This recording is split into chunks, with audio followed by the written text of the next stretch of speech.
guys, good morning. Today I'm going to make Swedish food. These are the ingredients. We need this stick flask, the blood pudding. Blood pudding have potassium, protein, calcium, magnesium, as well as being carb free. And the best is it is also rich in iron and zinc, the two minerals that frequently missing from modern diets. Iron is needed to make healthy blood cells and prevent anemia.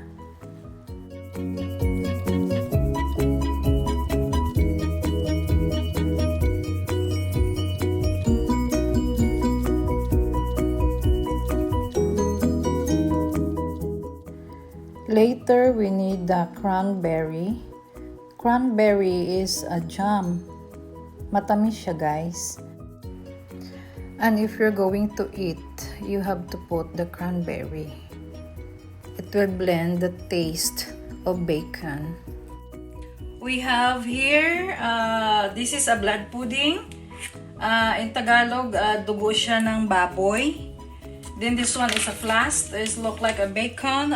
Medyo makapal siya. So, slice lang natin ito. We have to slice the blood pudding and it depends upon the size you like, guys.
And now we're going to fry the blood pudding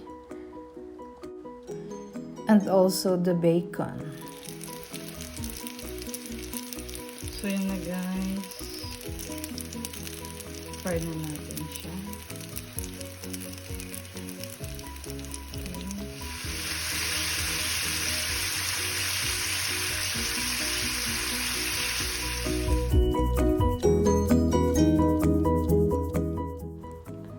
Now we have a lingon or the cranberry.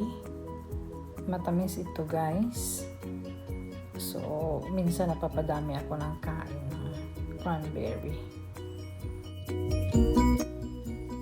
Yan na yung cranberry, guys.